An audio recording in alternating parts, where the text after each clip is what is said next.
Hi, I'm Arden Marine from Insatiable and the Will You Accept This Rose podcast. And I'm Julianne Robinson, an Emmy-nominated director of Bridgerton. And we are the hosts of Lady of the Road, a funny and inspiring podcast where we have conversations with influential women about their lives and we get self-help advice. Because we are always looking to improve ourselves. True story. We talk about money, health, relationships, you name it, from inspiring women like Joan Jett, Nicole Byer, Lauren Lapkus, Retta, and more. Listen and subscribe to Lady of the Road on the iHeartRadio app, Apple Podcasts, or wherever you get your podcasts.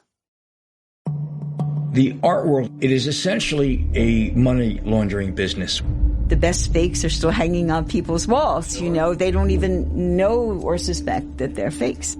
I'm Alec Baldwin, and this is a podcast about deception, greed, and forgery in the art world. I just walked in and saw this bright red painting, presuming to be a Rothko. Of course, art forgeries only happen because there's money to be made. A lot of money. I'm listening to what they're paying for these things. It was incredible amounts of money. You knew the painting was fake. Listen to Art Fraud on the iHeartRadio app, Apple Podcasts, or wherever you get your podcasts.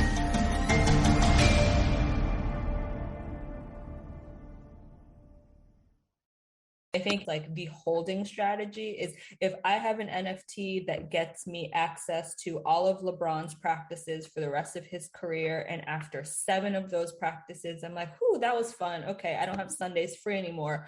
Let me go ahead and sell this. Like the use is clear. It's clear. It's not like how long should I hold my Bored Ape? Have I missed the top?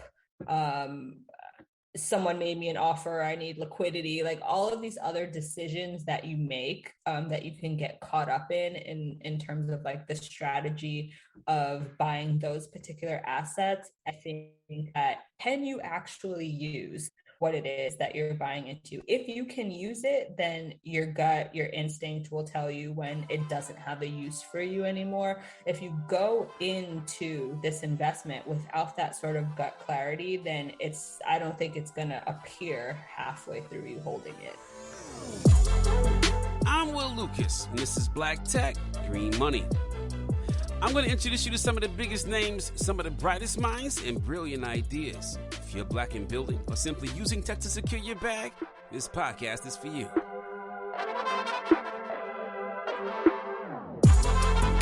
Ashley Caines is a self-taught crypto trader and Web 3.0 enthusiast and uses her passion for educating and mentoring black women about crypto, blockchain technology, and the value of DAOs to lead Blavity's presence and projects in the crypto space. We've had a lot of conversations on this podcast about NFTs, the blockchain, and more. So I asked Ashley to give us a 101 of how DAOs, decentralized autonomous organizations, work and what they may mean for how we govern ourselves in the future. Sure. So just to break down the acronym itself. So it stands for Decentralized Autonomous Organization, right? So if we take the decentralized part, that part boils down to votes in most cases. There are widgets or build-ins that are put into either the Telegram, the Discord, wherever the community gathers. And large decisions are made by vote. And so that's the decentralized part of it. There is typically a governance team who oversees the decisions that go to a vote. What decisions are we voting on? Who sort of determines the North Star and sets the vision, but the implementation and the buy-in for that vision is done in a decentralized way. So that's the first word. Autonomous means, and this comes up when I think about like potentially having an AfroTech DAO or DAOs that are linked to larger corporations or other entities. Like DAOs by definition are intended to be autonomous and to be free of any sort of larger agenda than the one that is set forth by the governing body and the voting people that fill out the D part of that acronym, right? The decentralized part. And then the last word is organization. So like, how do you organize? What are you organized around? What's the goal? Where do you meet? Whether it's Telegram, whether it's Discord, however you all come together. I'm in a basketball DAO. Once a month, we get together. I don't play basketball, but I cheerlead from the sideline. But once a month we get together in person.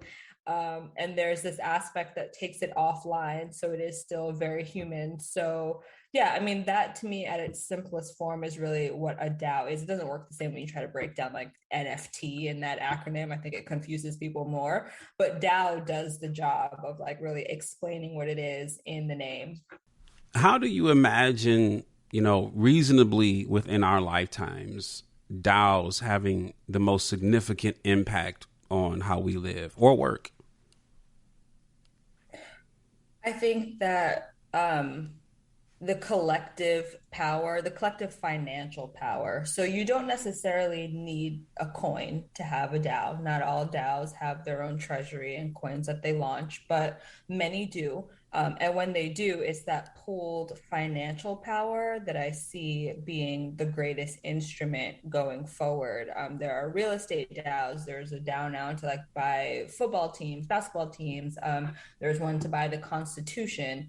So I think even NFTs, Bored Apes, things that people couldn't buy as individuals, but can now sort of own and buy into as a collective. I think that's really their greatest power moving forward.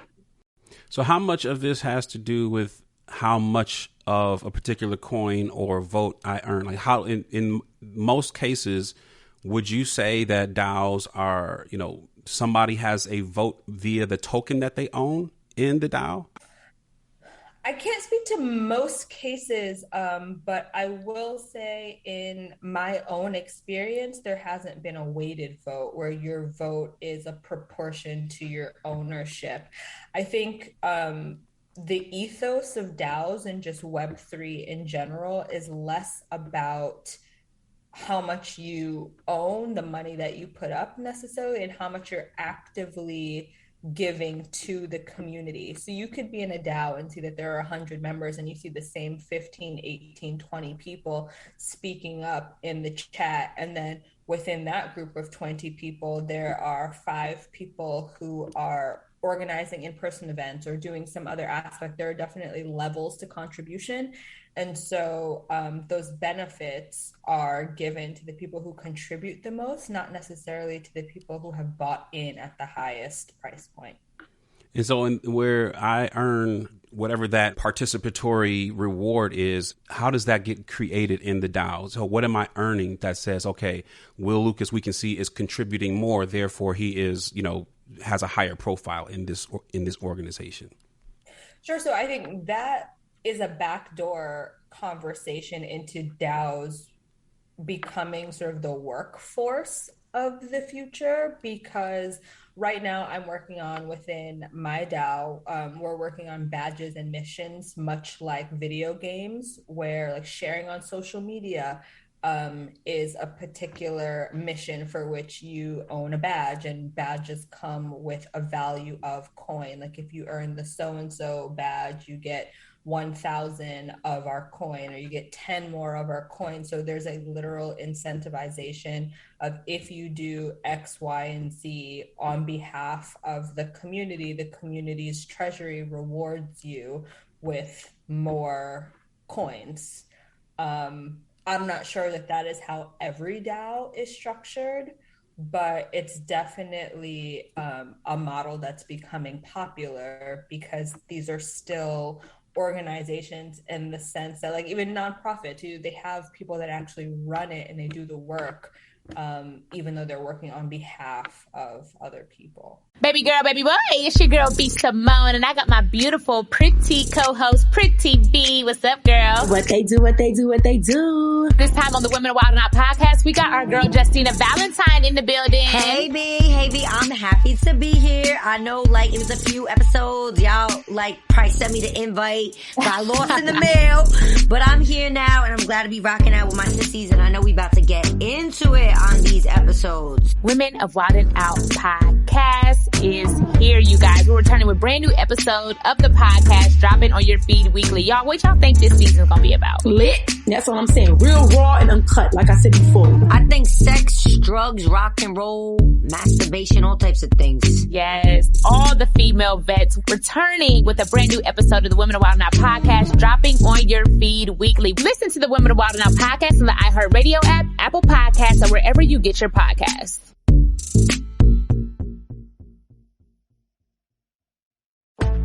Hi, everybody. I'm Rachel Bonetta, and I have my very own podcast called Benched with Bonetta. You kidding me? Woo! I'm just here so I won't get fined. You may know me from Game Day View or Game Day Morning on NFL Network. Basically, any shows with the word game in it, odds are you'll find me there. Every week, I'm going to be talking about all the things I find fascinating about the NFL, like breaking down games, questioning Tom Brady's genetic makeup. It's going to be great. I'm also doing something that has never been done before. I'm opening my DMs! DMs now open. We want to hear from you, fans of the NFL. And when I woke up this morning, I was feeling pretty dangerous. Did you commit a misdemeanor crime when you were 12 and need to tell somebody about it? Please, for the love of Roger Goodell, do not tell me. I can be held accountable. Listen every Tuesday and join me on the bench. Subscribe now and listen to the Benched with Bonetta podcast on the iHeartRadio app, on Apple Podcasts, or wherever you get your podcasts. Yeah, and I was going to ask you about nonprofits, and we'll talk more about that in a second. So let's put a bookmark there. So the ones that you just mentioned, you know, for those who are people who are contributing more, and then they get these badges. You know, we're very familiar with badges, especially if you play video games. Right. So when you get those badges and they're coins in respect, what can you apply those to? Can I buy something offline with that coin? Like, what can I do with my coins? It's up to the individual. To the question of whether or not you can buy actual things in real life with them, absolutely. The procedure for that is you flip it from its coin back into Ether, back into USDC, USDT, or just, money, cash as we know it. However, if you believe in the organization that you're doing all of these hours for, that you're doing all of this work for, you almost don't want to cash those coins out because it's free money. I mean, you might get, when I get a particular badge, that coin might be worth $5 a coin, but I believe by the end of the year, it's going to be worth $11 a coin, and I didn't have to pay anything to get it. So it depends on your personal strategy. I think that there are definitely two different schools of thought as communities start to really think about whether or not they want to do this, because there are the people who are absolutely like, yes, this is the future of work, and depending on how many hours you put into this, you can make $2,000, $3,000 a month working on behalf of the DAO. And then there's another school of thought that's like, absolutely no one should be living off of their participation in this DAO. This is as close to, I don't want to say nonprofit, but as close to just fun or on behalf of the community as possible. It's cool if you can make a few extra dollars, but we definitely shouldn't be setting it up so that people are doing 40 hours a week of missions and badges and coming home with a full-time salary. You mentioned something with regards to the transitioning that currency, like, exchanging it for Ether or whatever. What determines the value of, let's say if you created a DAO today, what is determining the value of its exchange to Ethereum or other things? Sure. So when a coin is first launched, it can be, I say it can be because this isn't 100% of cases, but the DAO mints their coin. They say we want to mint 1 million of AfroTech coin, we'll say, and we're going to sell them. The initial price will be $1.50 per coin. That $1.50 is arbitrary. That was set by the original creators of the coin and of the DAO. Then that graduates to what's called an AMM, which stands for an automated market maker. For example, Uniswap is an AMM. Once the treasury of a particular DAO releases some of its coins to an AMM, it's pure supply and demand that determines the value of that coin, getting from $1.50 to $3 to $6 to $25. That's not something where the leadership or governance of a particular DAO sits down and says, okay, now it's time to tick it up a notch. I think what does happen consciously is that they start to notice that the demand is increasing, and now it's time to push it to an AMM so that we can make sure we're maximizing the amount of people that are interested in getting in, the value that people are seeing in this coin, and letting it fly and let the open market determine what it will be worth. But the initial amount is arbitrary, and then once you move to an AMM, it's people who want to buy in that are really setting that up. Now, when you consider the question from the state of what makes someone believe that they want to pay $7 for something that used to be worth $1.50, that can be really any number of things. If you see the community getting more popular, and like clout is a big one. I think, to me, that's one of the magical aspects of DAOs, is that you really can sort of quantify clout in this sense, because just off of the popularity of a DAO, its coin can 10x in a matter of weeks or months. But its assets are another, the mission. Yeah, I mean, there are a number of factors that will increase what people believe to be the value of this community and its corresponding coin. But yeah, definitely AMMs. Yeah, and so what drives the demand of a DAO? So when you think about, is it influencers? Is it the same sort of marketing thing that happens in every other, in the digital age? Is it just influencers got in, so now everybody wants to be a part of this thing, so that drives the demand and therefore the value of those tokens? Yes and no. The utility is really what ought to be driving it. And some DAOs are made popular by their utility, by having a mission that's clear, it's clearly defined, people can get behind it. And then in other cases, it is hype, and it's a utility from December to July to the next December has not changed, but people's desire to be associated with the brand has increased. And they may have thrown one hot party in August or something, or people also, people being the governance of DAOs, they make strategic moves that also help increase the value of a coin in the short term, like token gated events. I remember during Art Basel here in Miami, one of the larger DAOs, Friends with Benefits, threw a party, and they had Erykah Badu DJing, and it was just sort of like a star-studded event, and it was 5 coins to get in. That was sort of like the gatekeeping threshold to get into this party. And at the time, the coin was worth $100. So it cost $500 to get into this particular party. And people wanting to go to the party took it from 70 to 90 to 100. And the party's over. And now it's probably sitting around 60 right now. Who should be thinking about creating DAOs? Like we mentioned nonprofits. What types of organizations, and we're going to talk about the future of work, but what types of organizations, startups, collectives should be thinking about DAOs? I think in some sense, everyone should be thinking about organizing around a mission that they believe in and they think that will attract other people to organize around. But I am being vague in answering that because I read a tweet the other day that I found really true, which is just sort of like, it's more lucrative to hold a portion of a treasury of a new DAO than it is to be a member of a pre-existing DAO. So if you're making a money play, if you're trying to not necessarily get rich quick, but you want to be a whale of a particular coin or reap the benefit of those coins going 10x or 5x or whatever they're doing, you're not necessarily going to put all of your time and energy into someone else's DAO that may have the exact same mission as you.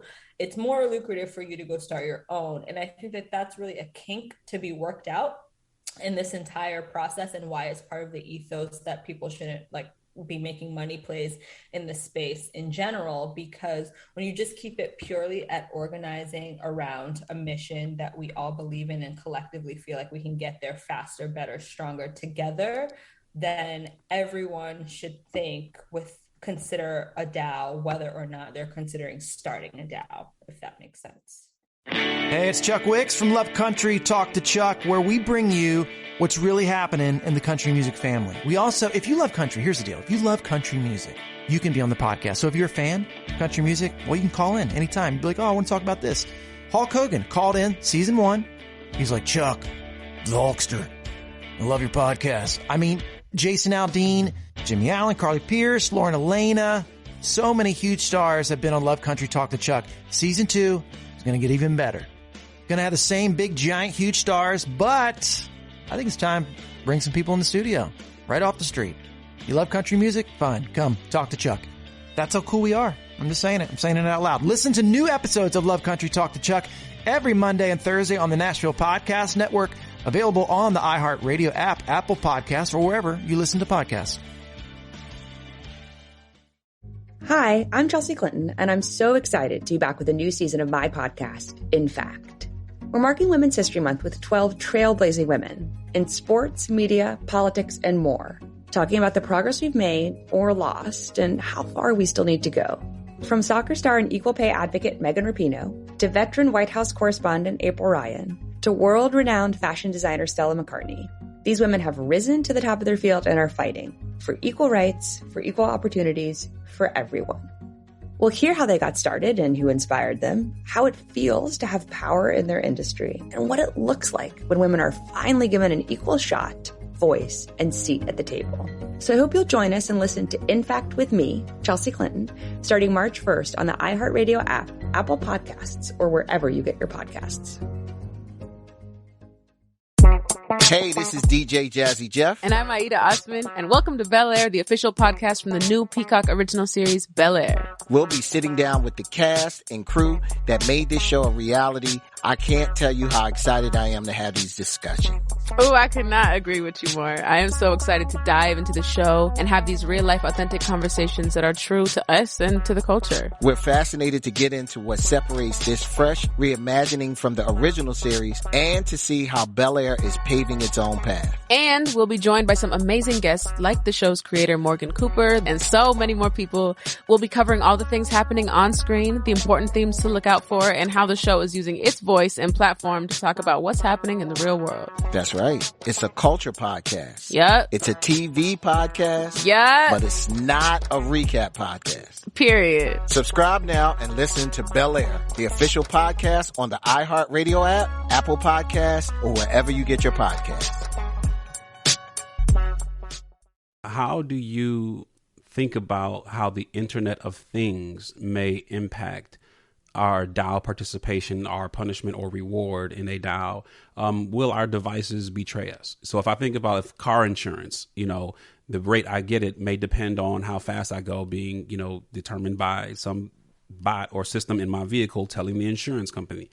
How will the Internet of Things impact our relationship with organizations that we may deal with?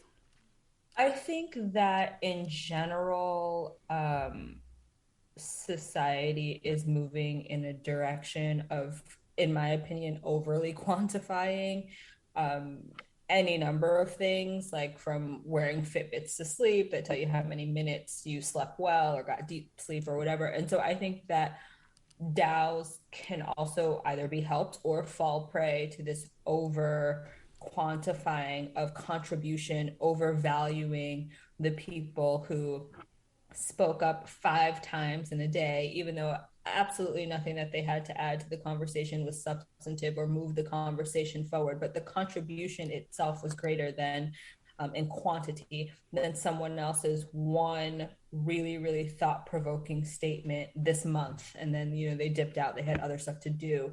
So I don't think that the system of reward, whether it's reward in coin or rewarded with a leadership position or whatever you see your personal reward is for having gotten into this DAO, I don't think that, I think the Internet of Things, as you say, will sort of push that towards a system where we need to really be mindful of our individual North Stars in the space. Like, what are we here to accomplish, and what does success mean to the individual and to the organization, so that we're not just a stat sheet of this many members, this many people did this, we have this many hours of contribution, this many people joining the conversation, 77% of blah, blah, blah. And it's like, but what do you do? What impact do you have? I love that. It's a great segue into this question, because I was thinking about a conversation I had on this podcast about NFTs and why, this is a strategy I've adjusted, and this speaks to what you just said.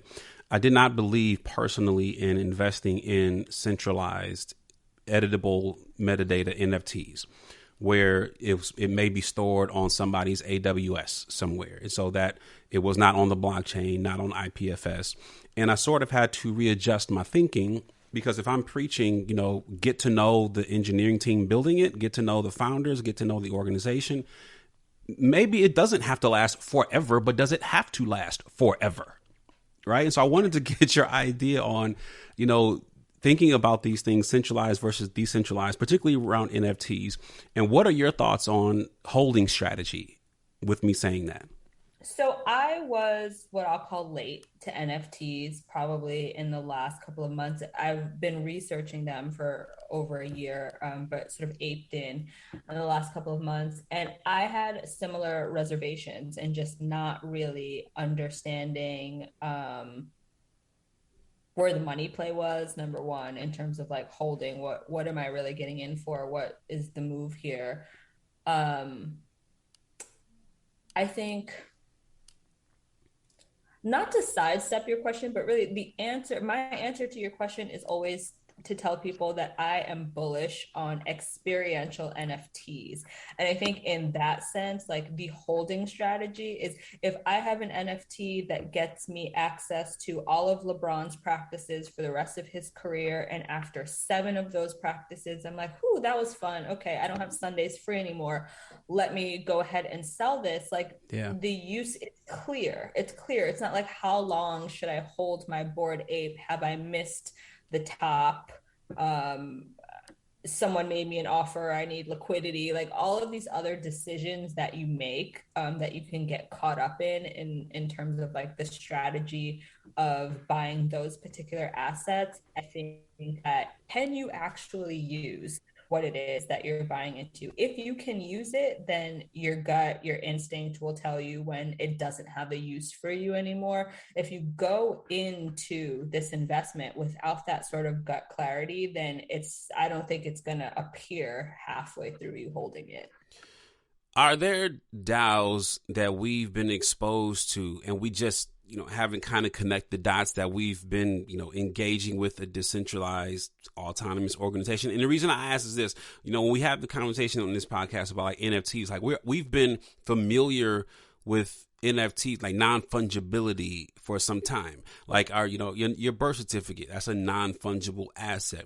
So when we put it on the blockchain, now it's a non-fungible token. But have we in the same way been exposed to the concept of a decentralized autonomous organization, and now we're just starting to see blockchain implications? I think we are used to a number of aspects of it.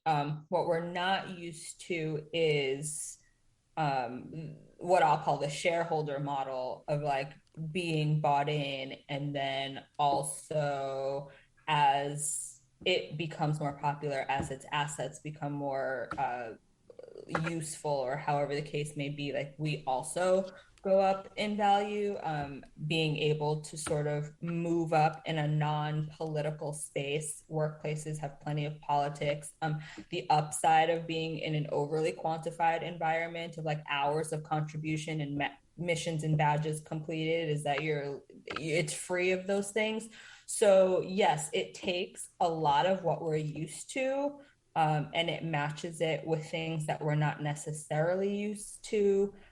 And the blockchain itself, like having this open record, this lack of ambiguity of really being able to say like what transaction happened on what day by what user, XYZ, like even that transparency is an aspect that we're not necessarily used to. So when you put those things all together, I think they're incredibly powerful and new. But the barrier of entry shouldn't be so high because, to your point, yes, there are many, many aspects of DAOs that we're already performing. There was a quote I read, and I think it was from Andreessen Horowitz, where they were talking about the future of work and DAOs. And this particular paragraph struck me, and it said the traditional way to make money was to work to earn. But the future of income is to earn, play to earn, learn to earn, create to earn. And work to earn. And so when you think about what it may mean for employment, you already have like the gig economy, influencers, YouTubers who are making money. Do we expect in our lifetimes, or, you know, reasonably in the next, I shouldn't say our lifetimes, but the next 10 to 15 years, that we may see large corporations dissolve or be created in the DAO respect based on these sort of inputs, these workers, these people producing the value? I believe more that we will see DAOs rise to the size of corporations before I believe that we'll see corporations that sort of bow to the system that DAOs are implementing for the reason of concentration of power. I just really don't see corporations giving that up. I'm sure there are plenty of aspects like a buffet table. They like that DAOs vote. Sure, we can implement voting, like we can do this, but ultimately like members will be holding 10% of the treasury when governance is holding 90% or something like that. Like I really don't see corporations coming to the ethos of the Web3 space necessarily, but I do think that DAOs with people power can amass the power and the control over a particular market that corporations now have. Hi, I'm Allie Wentworth, host of Go Ask Allie. It's real, it's honest, and sometimes amusing. Comedian Amy Schumer. I would like to talk about our vaginas under any circumstances. Well, I mean, and this is no joke. I think like our vaginas have a lot to say. I think we should let them speak. We'll stay out of it and they'll just talk. Yes. Oh, I love him so much. Actor and activist Michael J. Fox. I told Mike once, I said, try my chocolate cake. It's going to make you jump on the table and take a shit. And he almost did. I almost did. I had to hold myself back. Cooper did it for me. Realness, honesty, openness. You can look forward to more of everything Go Ask Allie. I'll be answering your questions, so keep them coming. Hi, Allie. Allie, love the podcast. Hi, Allie. Wanted to ask a question and get some help. Call or text me at 323-364-6356. Listen to Go Ask Allie every Thursday on the iHeartRadio app, Apple Podcasts, or wherever you get your podcasts. Hey, it's Dua Lipa. I'm here to tell you about my brand new podcast, Dua Lipa at Your Service. I'll be sitting down with the world's most inspiring minds to uncover what makes them tick, what they've learned from their successes, failures, and the obstacles life has thrown at them. We're going deep with people revolutionizing not just their own industries, but also culture more broadly. From Lisa Tadeo, the author redefining what it means to tell women's stories, to the fashion industry virtuoso Olivier Rousteing. You'll even hear me break bread with some of the most iconic and dishiest names in pop culture, like Sir Elton John. After a lot of upsets, a lot of disappointments, a lot of betrayals, it's turned out to be the most wonderful life right now that I could have ever imagined. I can't wait to share all of this and more with you. Listen to Dua Lipa at Your Service on the iHeartRadio app, Apple Podcasts, or wherever you get your podcasts.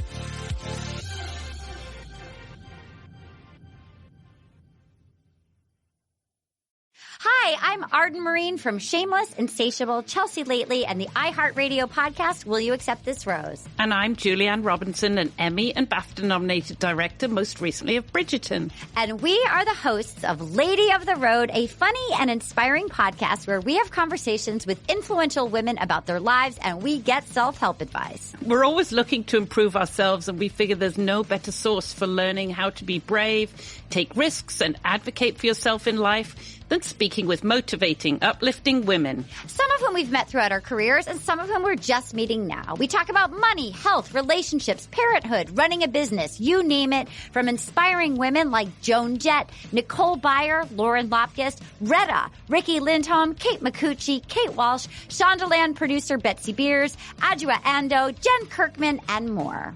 Listen and subscribe to Lady of the Road on the iHeartRadio app, Apple Podcasts, or wherever you get your podcasts.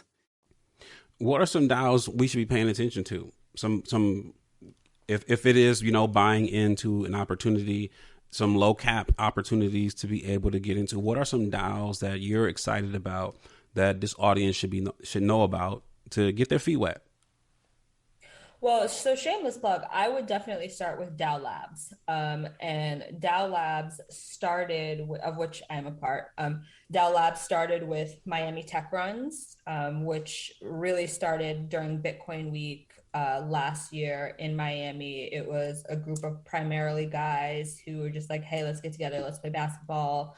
And also talk about crypto. And then they launched a coin. They didn't really see it like getting very big, even though it had like a powerful group behind it. I mean, these like guys who are saying, let's get together and play basketball are working at A16Z, and they are launching DAOs of their own. So they're pretty big in the space already. And so cut to less than a year later, and there are now like 4 other cities in the works, and this umbrella company has sort of been born called DAO Labs that is now pulling in all of they're using the system that made the first DAO so popular and making it replicable across different use cases. And so people are coming to us, and asking for DAO Labs to launch their particular DAO. So I think that it's going to be a powerhouse of just all of the coolest projects that you see, all of the DAOs that you think are just kind of far flung, like we'll look up one day and they will all be under the umbrella of this sort of like Procter & Gamble of DAOs that is led by a Black man, by the way, who is on the DAO panel for AfroTech Exec Miami this week. And actually, full disclosure, all of us on that panel are DAO Labs. That just sort of like speaks to the power that it has. Outside of that, Friends with Benefits is a big one, also has a Black man founder, also on the panel. And Friends with Benefits has 1 million use cases. I mean, it's controversial in that now it's very costly to get in. It's sort of the king of the space, the king of the clout DAO, I would say. But definitely they've got like chat rooms for investing and just for other aspects for people to really get the community and the support that continues to bring value to those very expensive coins. What else? What other DAOs are there? There are a number of real estate DAOs, and I'm really sad that I'm blanking on the name of a good one right now, but that are like pooling assets to buy property together. I think that is really cool. They're all sort of pulling it off in their own way. Yeah, I mean, there are so many DAOs popping up. You can type in like chocolate chip cookie DAO and you'll find something. Like there's just everyone is starting something. Not all of them will last, but you know what? There have been some great models. I would say the Constitution DAO is a great model of one that did not last, but was still ultimately beneficial for everyone who bought in. Yeah, I'm glad you just touched on something that didn't last, because I was going to ask, is this sort of like an NFT where I need to, before I, dive into something, before I ape into an NFT, I need to know, okay, who's behind this thing? Like, who built this thing? Like, where's it? All these things. Like, what should I understand before I ape into a DAO? Yeah, I think so. To go back to the DAO Labs example, I think that's what makes them powerful, right? Because say Miami Tech Runs ends, no one wants to get together in Miami to play basketball anymore. So those coins, the Miami Tech Run coin, then converts into a DAO Lab coin. And then as new DAOs are brought into the umbrella, you still reap the overall benefit of any DAO associated with that sort of umbrella brand, while individual ones may come and go. So I think that in particular is why I'm very passionate about that project, because it doesn't have to last forever. The overall mission is sort of timeless. But I think that what you're speaking to is like rug pulls, right? Yeah. Where you buy into something and then someone buys all the real estate and then they shut down the Discord or something like that. This space is new, so there's really there's no precedent, there's no legal precedent for people kind of taking governance to task on things like that. I mean, the blockchain offers the transparency to make any sort of legal case almost open and shut, because there is a financial record that can't necessarily be obscured. But yeah, we definitely don't. It's the wild, wild west in that sense. Yeah. And so you mentioned AfroTech Exec, which I'm super excited about. We're headed to Miami this week. Yes. What can you expect, or what should we expect more from AfroTech and the Blavity family about NFTs, blockchain? And because we've been in the metaverse for a couple of years now with AfroTech. Yeah. And so talk about, what our community can expect to see from AfroTech coming forward. I think first and foremost, the community can expect to see that we are already in the space. We Blavity, we AfroTech, but also we Black people are already in the space. We have a featured NFT artist coming, Elise Swopes. I don't know if you are familiar with her. She just did a Coinbase commercial.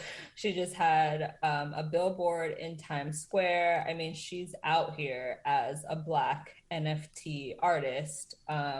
And so I feel like we need to know the names of the people doing the work in the space. Everyone who touches the stage is someone who has been doing the work in the space for at least the past couple of years. And so while we're doing these podcasts and we're doing the work to sort of educate people and bring them in, it's also good to couple that with the knowledge that we are also already here, and you can sort of reach out to people who look like you at any moment and ask them a question, ask for their expertise, lean on their knowledge. So yeah, I think that's hugely important, just familiarizing with who is already doing the work.